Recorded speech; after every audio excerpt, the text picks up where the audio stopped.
So this is my ode to Eau de Magnolia from Frederic Malle. Now it might seem strange to feel so passionately about maybe one of their more subtle, easy wearing fragrances, but this is the kind of thing that no matter how many times I wear it, every time I spray it, it puts a smile on my face. I just go, ah, that's good. That's the good stuff. I've probably been wearing it for about 8 years or so. The summer I bought a 50 ml from the boutique, and I used the whole thing up in one summer. Now, as I've accumulated a lot more fragrances, this 100 ml has lasted me quite a bit longer, but you can see about half gone. I just really love this smell, and I don't own anything else that smells like it.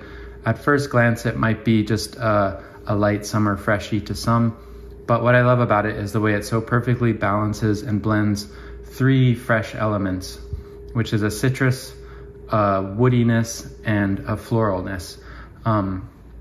But these 3 elements aren't really distinct. They all come together to form a single Magnolia accord.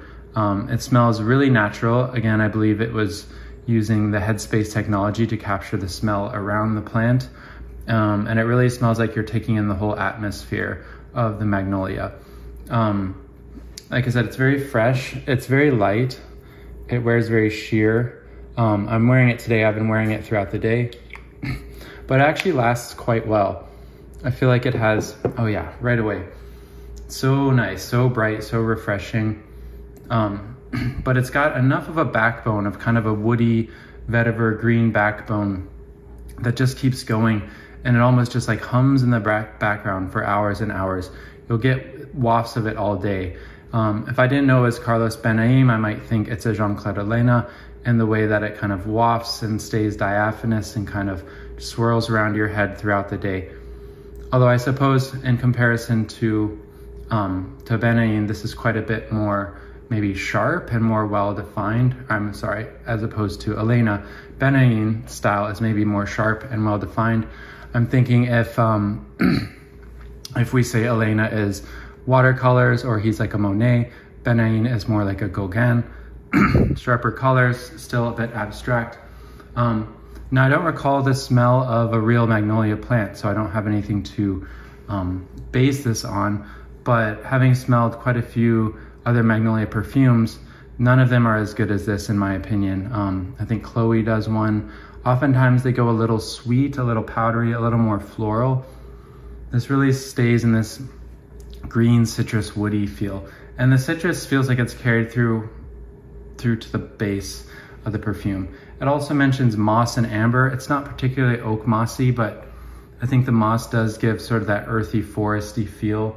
And amber, I think there is just this touch of rounded sweetness you can detect in the base. In my mind, there was always like a really clean patchouli in the bottom, but it's not listed, but it might be the cedar, the woods, and the moss giving that impression. Now, only much later did I realize possibly the antecedent to this perfume. I think a lot of the Frederic Malle are very clever in that they're referencing iconic perfumes, but they're making them modern, they're putting their own twist on it in a way that makes them, to me, not at all derivative, not clones, but more like an homage to a famous perfume. And I think oftentimes the best art builds on previous generations. As exciting as modern art that attempts to erase everything before it is, I used to very much be in that camp. I'm starting to feel the use of some tradition or building off other things to build something really great. And I think that's what Frederic Malle as a house overall does really well. None of them smell exactly like anything else, but they're referencing the greats, they're referencing the traditional techniques to create something that's very new and modern. But the perfume I'm talking about is Chanel Cristal.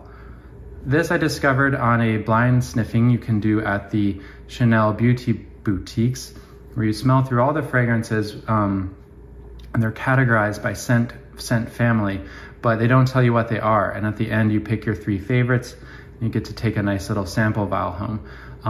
And I think I never would have tried Cristal if it wasn't for that, because it's an older fragrance. It's hard to find. It definitely wasn't on my radar. But blindly, I picked this as my #1 favorite.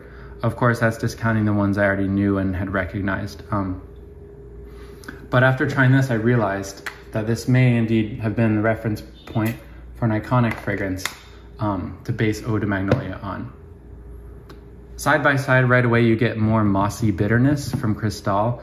In fact, I'm quite sure there is real oak moss still in this formulation, because I have experienced wearing it several days in a row, a little bit of itchiness. So watch out for that. But you can smell it's a little more old-fashioned, but it does that same kind of really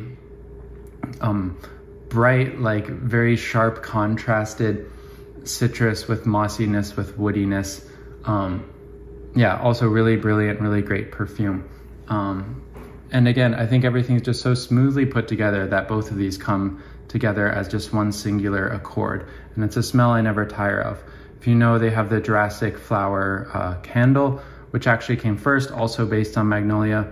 It's not the exact same smell, but it's very similar.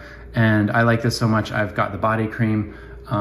So yeah, just a perfect fragrance, 10 out of 10 in my opinion. For me, a summer staple, something every summer I look forward to wearing again. I do think it has enough of that woody base that it can work in cooler weather and fall, probably not winter. And in the hottest summer days, while it's very refreshing, I do find that if you're outside a lot, it is maybe a little too weak, a little too diaphanous to stand up to that, and it can kind of vaporize off your skin and you feel like there's nothing there. But if I wear it at home, easily lasts all day. I smell it fine all day long. Fantastic fragrance. I believe maybe the only criticism some might have is especially the opening has a really strong lemon, listed as bergamot, but it could veer on cleaner territory, lemon cleaner territory. That's actually never really bothered me, but I think it has this sharp bracingness that people who are sensitive or really dislike that might not like this fragrance. But to me, it's great. It sets itself way above the quality of any, typical household cleaner. It's fresh, it's refreshing, it's very natural smelling. It really smells like you've taken a white flower with the twigs and the leaves and the petals and just blended them all together into one single accord. And I suppose that's maybe coming from the Headspace technology, that it captures the scent of all of these elements. Anyway, Eau de Magnolia, can't get enough. Wondering if I should buy another bottle, but maybe I'll try to use this one up first. One of the best in my opinion, but also one of the subtlest, and maybe now least talked about from the house of Frederic Malle.